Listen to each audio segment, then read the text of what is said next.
നമസ്കാരം. 2016 മുതൽ 2026 വരെയുള്ള 10 വർഷത്തെ കേരളത്തിലെ പിണറായി വിജയന്റെ ഭരണത്തെക്കുറിച്ച് നമുക്കൊരു പക്ഷേ ചിന്തിക്കാൻ പോലും കഴിയില്ല. അത്രയധികം ഭീകരമായിരുന്നു ആ ഭരണം. കിട്ടാവുന്നിടത്തു നിന്നെല്ലാം കള്ളക്കടം വാങ്ങി പിണറായി വിജയനും കുടുംബവും ധൂർത്തടിച്ചു. 1,53,000 കോടി പൊതുകടമുണ്ടായിരുന്ന സംസ്ഥാനത്തെ 6 ലക്ഷം കോടിയിലേക്ക് വർദ്ധിപ്പിച്ചിട്ട് പിണറായി വിജയൻ പടിയിറങ്ങിപ്പോയതല്ല, പടിയിറക്കി വിട്ടതാണ് പിണറായി വിജയനെ പിടലേക്ക് അടിയും കൊടുത്ത് കേരളത്തിലെ പൊതുജനങ്ങൾ. അപ്പോൾ എവിടെയൊക്കെ അഴിമതി കാണിക്കാമോ അവിടെയൊക്കെ പിണറായി വിജയനും കൂട്ടരും അഴിമതി കാണിച്ചിരുന്നു. എവിടെയൊക്കെ നികുതികൾ വർദ്ധിപ്പിക്കാമോ അവിടെയൊക്കെ പിണറായി വിജയൻ സംഘവും നികുതികൾ വർദ്ധിപ്പിച്ചിരുന്നു. കിട്ടാവുന്നിടത്തു നിന്നെല്ലാം കള്ളക്കടം വാങ്ങിയിരുന്നു.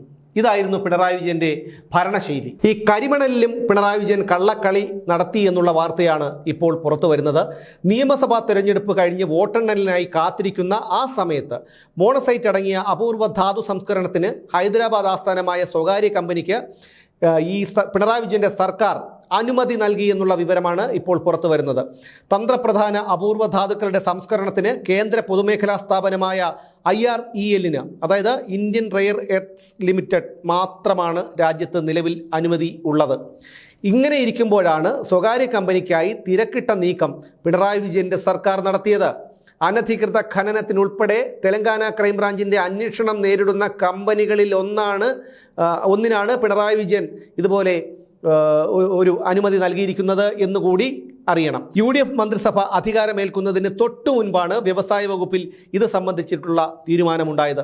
സർക്കാരിൻ്റെ റെയർ എർത്ത് കോറിഡോർ പദ്ധതിയുടെ ചുവട് പിടിച്ചായിരുന്നു ഈ നടപടികളൊക്കെ നടന്നത്. ചവറയിലെ Kerala Minerals and Metals Limited ഉൾപ്പെടെ സംസ്ഥാനത്ത് 5,000 കോടിയെങ്കിലും വിലമതിക്കുന്ന 19 ലക്ഷം ടൺ മോണോസൈറ്റ് ശേഖരമുണ്ട്. ഇതിൽ നിന്ന് നിയോഡൈമിസം, തോറിയം, സ്കാൻഡിയം ഉൾപ്പെടെയുള്ള അപൂർവ ധാതുക്കൾ വേർതിരിച്ചെടുക്കാനുള്ള സാങ്കേതിക വിദ്യ വികസിപ്പിച്ച് പൈലറ്റ് പ്ലാന്റ് സ്ഥാപിക്കാനാണ് ഹൈദരാബാദ് കമ്പനിയെ പിണറായി വിജയന്റെ സർക്കാർ തെരഞ്ഞെടുത്തത്. ഇതിനായി KMMLന്റെ താൽപ്പര്യപത്രം ക്ഷണിച്ചത് 2025 ജൂണിലാണ്.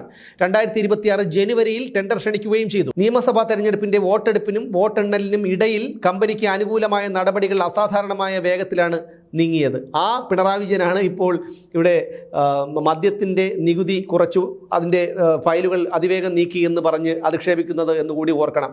KMMLന്റെ പദ്ധതിക്ക് അനുമതി നൽകി വ്യവസായ വകുപ്പിൻ്റെ നിർണായക ഉത്തരവ് ഇറങ്ങിയത് ഏപ്രിൽ 17. കേന്ദ്ര ആണവോർജ്ജ മന്ത്രാലയത്തിൻ്റെ ഉൾപ്പെടെയുള്ള വിവിധ അനുമതികൾ ലഭിക്കുന്നതിന് മുൻപായാണ് കമ്പനിയെ തിരഞ്ഞെടുത്തതായി കാണിച്ച് വോട്ടെണ്ണലിന് 2 ദിവസം മുമ്പ്, അതായത് മെയ് 2 KMML കത്ത് നൽകിയത്. തിടുക്കത്തിൽ ധാരണാപത്രം ഒപ്പിടുന്നതിൻ്റെ ഭാഗമായി കമ്പനി പ്രതിനിധികൾ തലസ്ഥാനത്ത് കഴിഞ്ഞ ദിവസം വ്യവസായ വകുപ്പിലെ ഉന്നതരെ കാണുകയും ചെയ്തിരുന്നു. അപ്പോൾ പോകുന്ന പോക്കിൽ ഈ കടുംവെട്ട് നടത്തിക്കൊണ്ടാണ് ഈ കരിമണലിൽ കള്ളക്കളി നടത്തിക്കൊണ്ട് പിണറായി വിജയൻ ഇറങ്ങിപ്പോയിരിക്കുന്നത്. നോക്കൂ, എത്ര കോടി രൂപയുടെ അഴിമതിയാണ് ഇതിലൂടെ നടന്നിരിക്കുന്നത് എന്ന്.